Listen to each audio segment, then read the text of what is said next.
Noah Lyles documented some unforgettable moments at the Stade de France recently. As his name was announced for the 100-meter showdown, he entered with supreme verve, jumping right onto the tracks. And as he won the 100 meters title by a 0.005-second margin, it further served as a boost to his high spirit. He flashed his name tag, Lyles, to the world, with cameras also capturing the motifs painted on his nails before he ran to hug his mother and girlfriend in the stands. Say something! He even gave a roaring challenge to his naysayers. Well, why not? The American sprinter had just shown the world his mettle. He was even unshakably confident of his 200-meter sprint before COVID derailed his plans slightly, but the confidence did not turn down. Ever thought what fuels him to put up this show? In a recent interview with Sky News, Lyles confessed, "I try to be a showman. Some people criticize me for it, some people love it. They're watching because they want to see who's going to be the fastest. And that's what I want to bring. I want to bring entertainment to it." He further adds, "I know that just because I win, it doesn't mean that I'll gain fans. I need to keep going." Lyles makes it clear that sprinting for him is also bringing a factor of entertainment to the tracks. Life still goes on. Just this gold medal and this bronze medal, they're very nice to have, but that doesn't mean that my issues in life stop. I'm still going to be facing hurdles all throughout my life, and I'm very aware of it, but I'm always nice and blessed to know that I faced those hardships early, and I've been able to learn the lessons quickly. So I feel that no matter what I go through in life, I'll be able to continuously adapt and overcome any obstacles that I have. Is there a message you hope it sends out to people who might be going through depression themselves, and yet you are here with 2 Olympic medals? Always. I hope that they see that just because you're in a dark place now, it doesn't always have to be that way. And that even though you go up, that means you will also come down, but it's all about how you handle those situations. Well, before both the finals, Lyles had entered the Paris tracks visibly pumped up, to an extent that fans questioned why did he do that if he was unwell. But in a Track Spice clip, Lyles was seen stating that had he not done that, he would not be able to encourage himself to be excited for running the race. He had even explained how vital it was for him to push his limits before a race in order to garner the mental strength to bolt down the tracks. Moreover, with the recent statements, his actions seem far from exuding arrogance. But behind this electrifying on-track presence, one that is too hard to miss, has been a childhood where he endeavored multiple problems, especially related to his health. Till the age of 8, Lyles suffered with frequent asthma attacks. He was even debarred from taking part in sports, while his mother Keisha Caine ensured a dust-free sanctuary for him at home. But gradually things got better. With the help of nebulizer treatments and medical professionals to his aid, he was able to keep the asthma under control. Moreover, this wasn't all of Lyles' problems. Lyles was also diagnosed with ADD and dyslexia as a child, but it was asthma that seemed to have given him the toughest time. Speaking to CNN, Lyles had once mentioned, "Asthma definitely affects kind of everything I do in terms of health, physical fitness, sometimes even emotional, because if you're emotionally fatigued, that can bring your immune system down." Moreover, it was a culmination of everything that even led him to be bullied as a child. However, the dark days are now behind him. What do you think of his confidence? Let us know below. I have asthma, allergies, dyslexia, ADD, anxiety, and depression. Noah Lyles was grappling with his inner demons when he clinched his first Olympic medal 3 years ago in Tokyo. However, he came back stronger in the years that followed, hoping to redeem himself on the world's biggest stage. The 27-year-old made a promise to America to break the 20-year-old 100-meter medal drought at the French capital. As he stepped onto the purple tracks, all eyes were on him. Even though he was battling 6 medical conditions, the Olympian stayed true to his word. Despite a late start, he caught up to the favorite Keisha Thompson and Fred Kerley, claiming his first Olympic gold medal in front of a raucous crowd in Stade de France. Lyles' mother, Keisha Caine Bishop, was in the stands. She watched her son speed past the finish line with tears streaming down her face. Many eagle-eyed fans had even noticed her fresh manicure featuring both the Jamaican and American fans. Post being crowned as the new Olympian 100-meter champion, Noah Lyles went on to celebrate his win on X. He wrote, I will tell you that what you have does not define what you can become. Why not you? After soaking in the moment, Keisha spoke to Hearst Television about how she hopes people take one thing away from his win. I just want our experience to encourage somebody else. That kid might have asthma, or ADHD, or dyslexia, or a single mom. Like, we want you to know that when you start is when you finish, she said. Well, how are you doing? Because this is not easy to be an Olympic parent. I told myself I'm not going to be a wreck. I told him that he was born for such a time as this. This moment was created for him. I told him to have fun, that we love you, but he already knows that.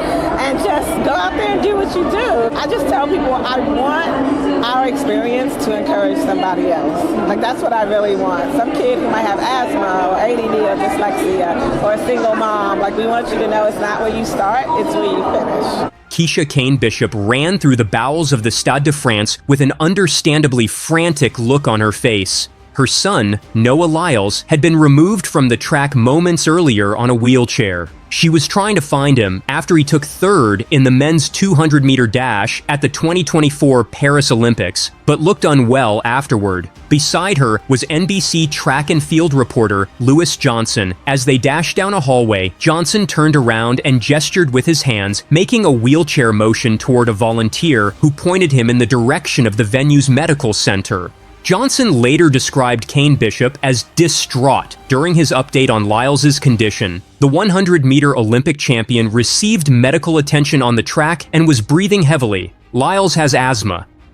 Concurrently, a rumor started floating through the mixed zone. Lyles had COVID-19. Soon enough, the news was breaking everywhere. Johnson ran back the way he came from toward his NBC camera station while speaking on his cell phone. Athletes from other events and those who took part in the 200 began trickling through the mixed zone. Some, particularly those who competed shortly after the men's 200, were clueless about the news cycle that had just begun. Noah? I didn't know, wow, said Jasmine Jones, who finished fourth in the women's 400-meter hurdles. That's crazy. Congratulations to him. He's fantastic for that. That's really impressive. Congratulations. Hats off. Yeah. Wow. I didn't know that. That's because, Lyles later said while speaking with a mask on in the mixed zone, the circle of people who did know he tested positive Tuesday was small. Just his family, his doctor, and his coaches. Not even his teammates knew. He raced in the 200-meter semifinals Wednesday. I was going to compete regardless, Lyles said. If I didn't make it to the 200 finals, that would have been the sign not to compete. Lyles showing up to the mixed zone came as a surprise. His publicist informed the media he would not be speaking and that the United States Olympic and Paralympic Committee, along with World Athletics, would be releasing statements. He disappeared from the cameras only to suddenly pop up again on NBC. He entered the mixed zone shortly thereafter. To be honest, I'm more proud of myself than anything, coming out and getting a bronze medal with COVID, Lyles said. Overwhelmingly, the other athletes cared little that Lyles competed with the virus. The winner of the race, Letsile Tebogo of Botswana, first noticed something was wrong with Lyles on Wednesday. He noticed that the 27-year-old was wearing a mask and that the protection remained on his face during the pre-finals warm-ups. Not in his best shape, Tebogo said. He's going through something. A reporter then informed him that Lyles had COVID. Who said that? Tebogo replied. Lyles did. I don't think he put anybody at risk, Tebogo said. The most laid back about the night's drama was Kenny Bednarek, the silver medalist in the 200. From what I heard, he's got something that went on, so I don't really know what's going on with him, Bednarek said. I mean, I will probably talk to him after this to see if he's okay, which I hope so. But yeah, like for me, I don't really know. I'm kind of out of the loop. Bednarek hugged Lyles after the race and said he was unbothered by Lyles' decision to race. I'm healthy, Bednarek said. I do everything I can to make sure my body's healthy. Bednarek was asked if he had noticed an uptick of colds circulating throughout the athletes' village. There was a message that came out saying there was something going around, he said, but I haven't seen it. I guess I'm carefree.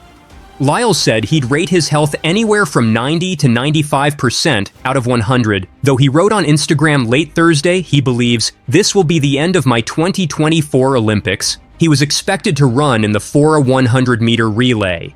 He knew that he had one blow and that it could be used over those 200 meters. That didn't stop him from putting on his customary pre-race show as he bounded out of the tunnel when his name was called over the stadium's loudspeakers during introductions. He bounced all over the track and even knocked over Lane 5's marker near the starting block in excitement. It wasn't long before Lyles took bronze in his best event, and he laid on the ground looking up at the sky. Then came the wheelchair and a concerned mother looking for her son, trying to make sure he was okay. Even though Lyles' mother has been his biggest cheerleader, there once was a time where she wasn't entirely on board with his dreams. Lyles used to struggle with asthma as a child and spent years trying to overcome it. However, when he told her he wanted to go professional in 10th grade, Keisha wasn't too keen on letting him shift his focus from academics just yet. But when he proved that he was willing to put in the work in 2016, she knew Lyles would be okay. So we were at the Olympic trials in June. It seems so long ago now, but it was just in June. And it was the morning of the finals of the 200 meters for Noah.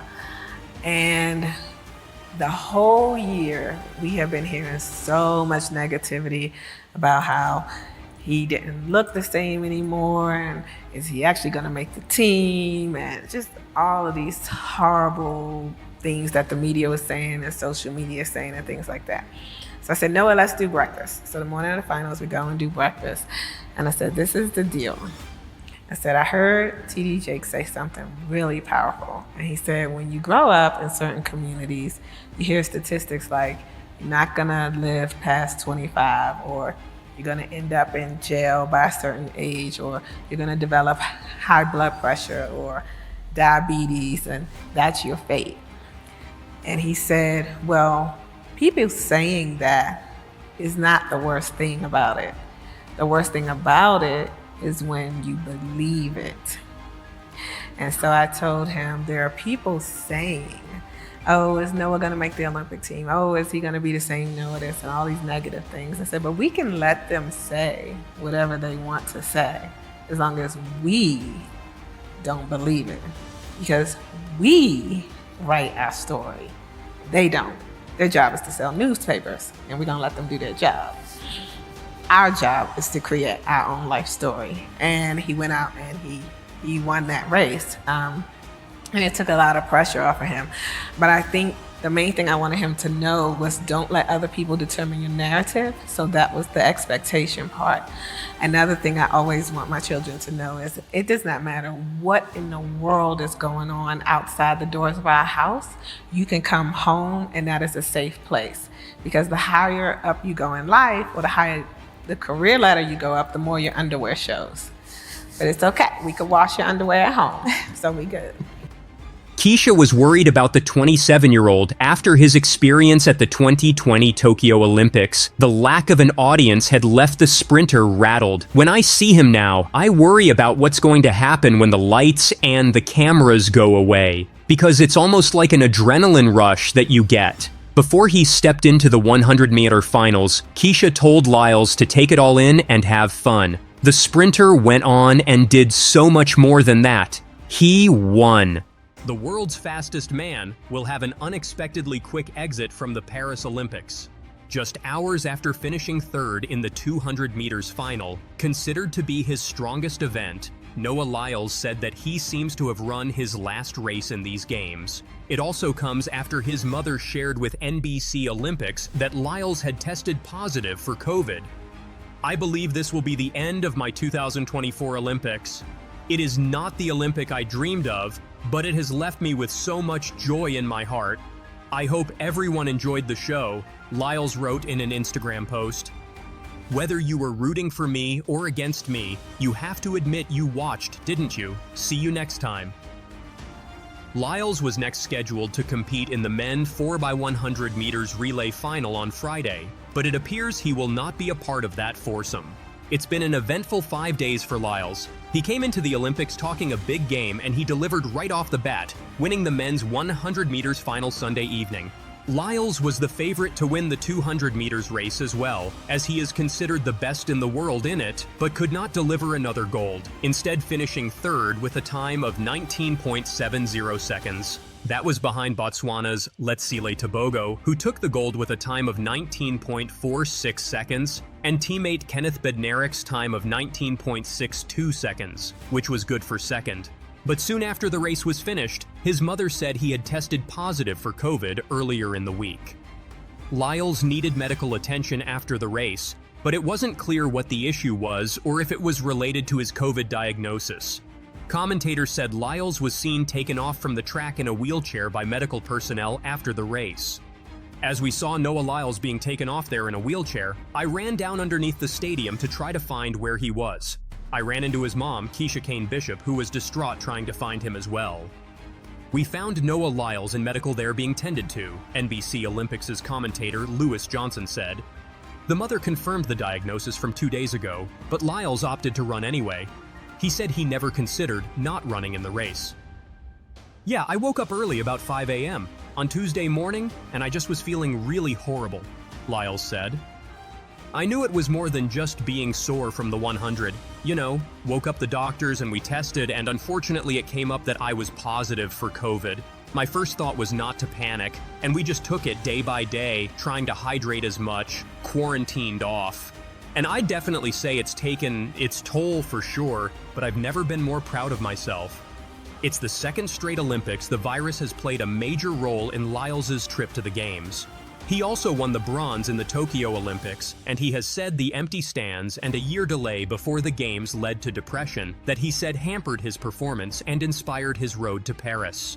On Tuesday, Noah Lyles revealed he had tested positive for COVID. This was after the men's 200 meters final, where he finished third in 19.70 seconds.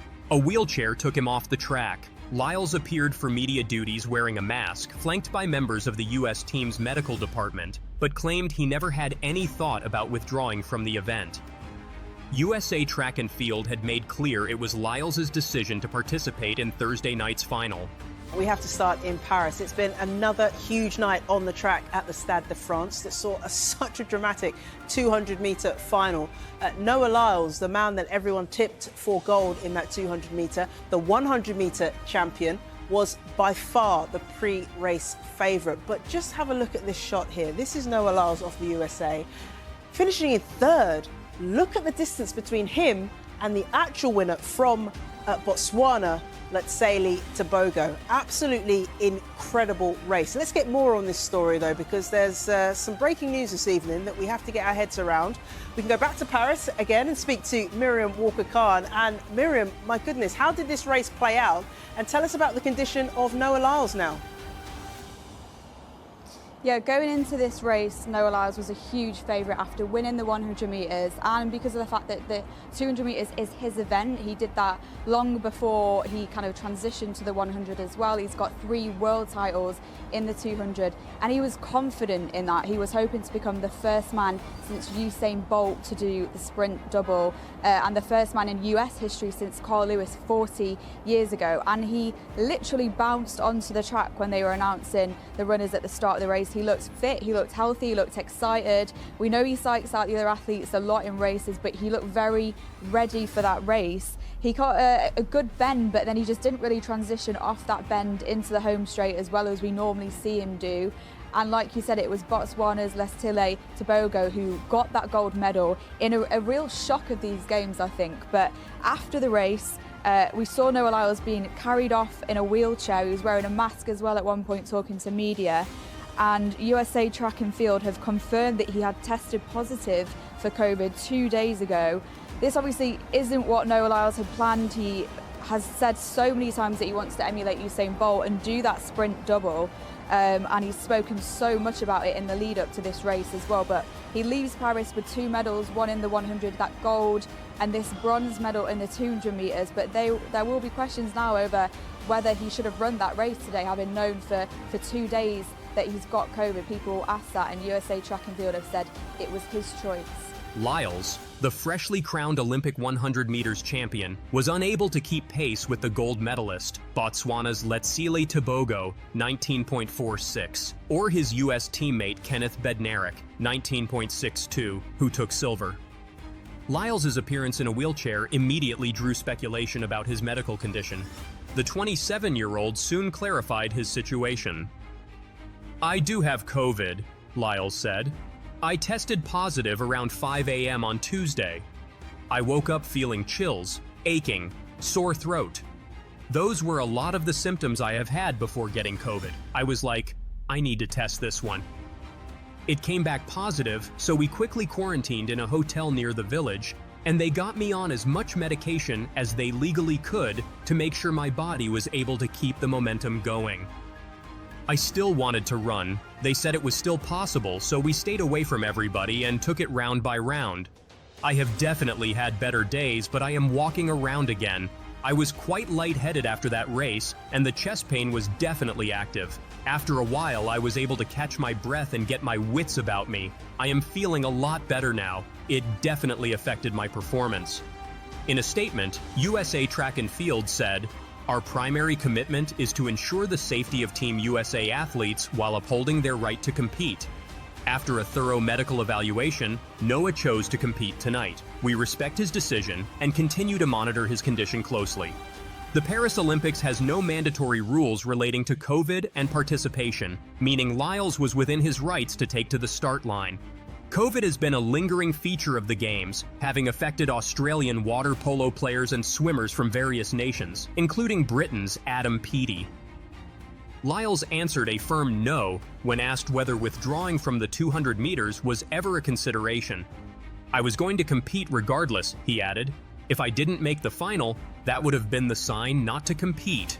Still, Lyles' attitude will raise eyebrows. His girlfriend is the Jamaican athlete Janelle Bromfield, with whom he admitted sharing a bed while in the hotel. "Janelle said I was coughing through the night last night," Lyles said. "I thought I had a good sleep, but she said she had to keep moving me through the night to make sure I would stop coughing. I am more proud of myself than anything. Coming out and winning the bronze medal after 3 days with COVID, it has been a wild Olympics." No other members of the U.S. team had been informed of Lyles' diagnosis before the 200 meters final. "The only people who knew were the medical staff, my coach, my mom, and my family," said Lyles. "We tried to keep this as close to the chest as possible. We didn't want everybody going into a panic. We wanted them to be able to compete. You also never want to tell your competitors you are sick. Why would you give them an advantage over you?" Bednarek, who hugged Lyles after the final, seemed to have no worries about any danger attached to that. "I don't care," said the silver medalist. "I don't view those things as a big deal. I am healthy and do everything to ensure my body is healthy. It doesn't bother me at all. I don't get sick easily."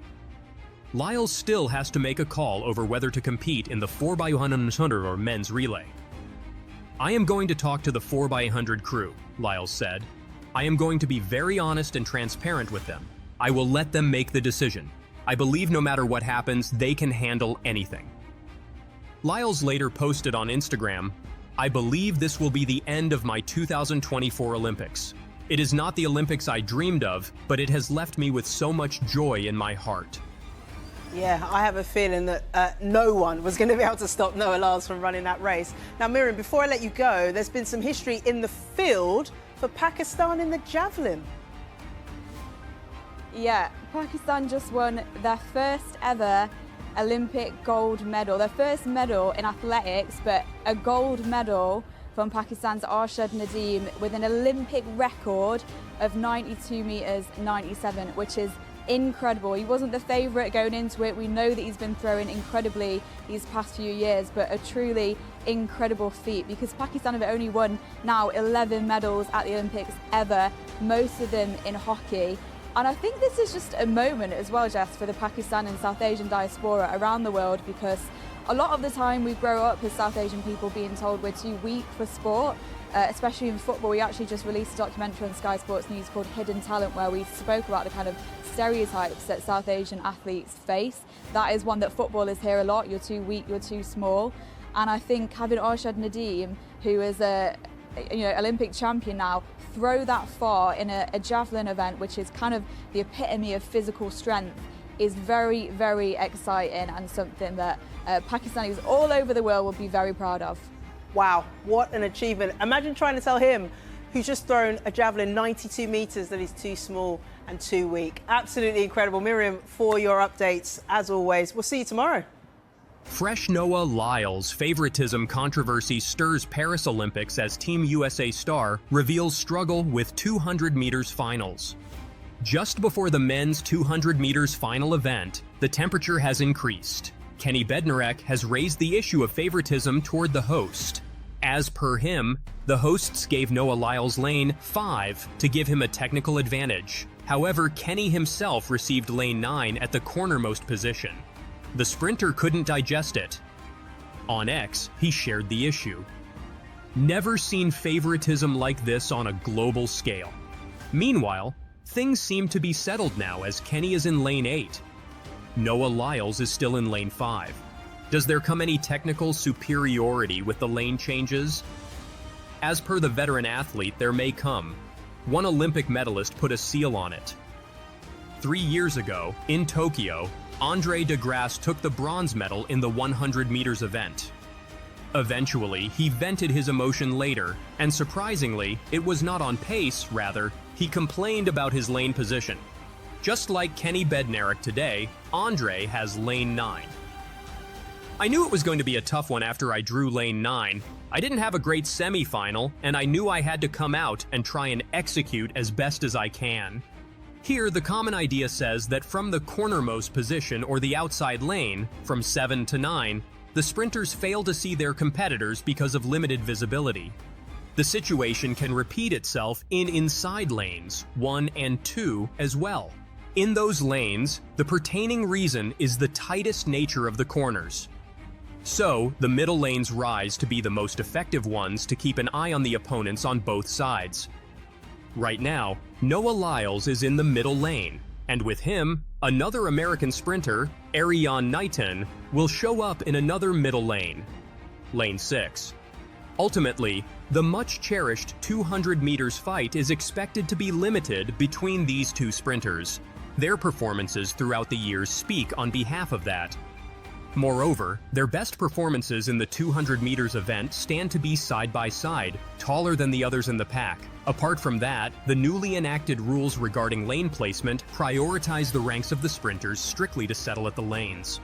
From that perspective, the lanes for Noah Lyles, Kenny Bednarek, and Erjan Knighton may raise some uncomfortable questions. In the semi-final round, Letseli Tebogo was the topper, while Kenny Bednarek followed him.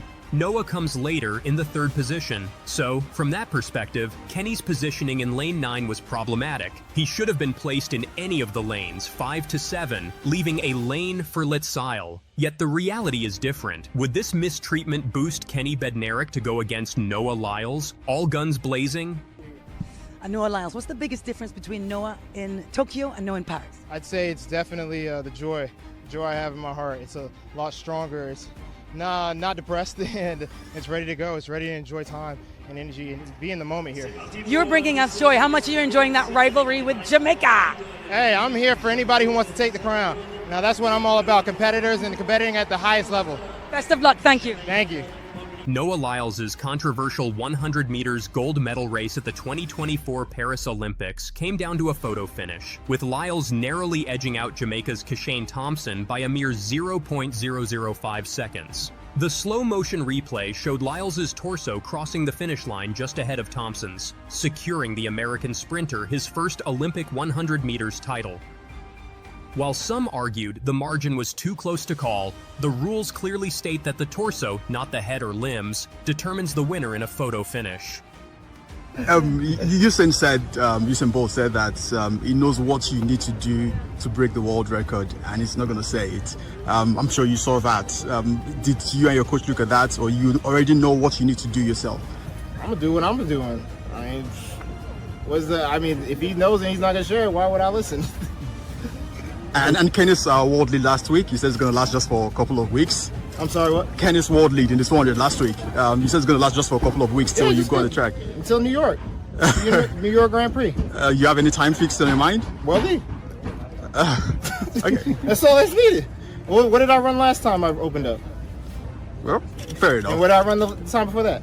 Fair enough. And what did I run the time before that? All right, then. one more. From Bahamas, you talked about them keeping the group together. You, Kenny, Harry King. Yeah. I mean, now you just talked about how good Christian Freddie is now. I mean, obviously it's going to boil down to the national trials and how fast you guys go on the line. Are you still adamant that you should keep the group together, or make some tweak based on how fast the other guys coming? I was just looking at Jamaica is making a push to try and keep as many people as possible as wild cards, and I think that's a great idea because they did form some type of chemistry, even if not a lot, it's some, and that's better than none. And we as Americans, there's so many of us that are so good, you never know who's going to be on the team. So having some people that's on the team that are going to be wild cards that were on that Bahamas team, I think is very important because they have some type of chemistry. The lane placement controversy at the Paris Olympics sparked heated debates about fairness and favoritism.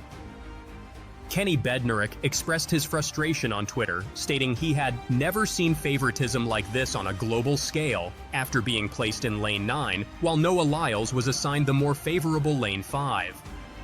Bednarek's sentiment was echoed by Andre de Grasse, who, after winning 100 meters bronze from lane 9 in Tokyo, admitted that the outside lane made it a tough one due to the challenges of limited visibility of competitors. The controversy highlighted the significant impact lane placement can have on a sprinter's performance and called into question the transparency of the assignment process. The highly anticipated 200 meters showdown between Noah Lyles and Erriyon Knighton took center stage at the Paris Olympics. The rivalry, which had been brewing for years, reached its climax as the two American sprinters faced off in the final. Lyles, the reigning world record holder with a blistering time of 19.31 seconds set in 2022, was the clear favorite. However, Knighton's raw talent and rapid improvement over the years made him a formidable challenger. The fact that both sprinters were assigned favorable middle lanes, with Lyles in lane 5 and Knighton in lane 6, only added to the excitement and speculation surrounding the race. The 200 meters final lived up to the hype, with Lyles and Knighton pushing each other to their limits. No Olympic champion. The thing is that you embrace pressure so very well and come out on top. Is there a newfound respect that should be towards you? No. If you like me, you like me. If you don't, you don't. I'm not gonna hate anybody that doesn't like me. But all I'm gonna say is, don't downplay other people just because you don't like someone. Just go to the guy you like. But I appreciate anybody who has found respect for me. But to be honest, this crowd was amazing. This field was amazing. This is the exact field that I wanted to show up at an Olympic final. Because if I was to lose to, any of those guys in the top 3, I would have said, that's well deserved. Talk to me about the race though and how close it was and the time, a personal best. Yeah, it was a very close race. I'm glad I had Oblique Seville next to me because I was like, I need somebody to put that pressure on me early. I know that in a lot of races he's been like 1 or 2 lanes away from me, and he's been able to get out just in the acceleration phase, and I've just been missing it, and I was like, nah, now that you're right next to me, I'm gonna make sure that I cover that. And then after I passed him, I saw Keisha Caine out there, and I was like, just do what I do, hit my top end speed, let it work. And to be honest, I didn't know if I had it. I leaned, but I didn't know I had it. Me and Keisha Caine were at the end waiting for our names to come up, and I came back and I said, I'm gonna be honest, man, I think you got that one. Yeah, but my name came up, and I was like, oh my gosh, I'm amazing. And you are. What do you take away from this in terms of your legacy? How do you describe it in this moment? In this moment, I've waited a long time. I've seen Jamaicans dominate the 100 and the 200 for so long, and I remember growing up saying, when it's my turn, I'm gonna make sure that the U.S. is on top. And here it is. Here's my time and my journey, my moment, and it's such a beautiful thing to see. Enjoy the moment, brother. I thank you.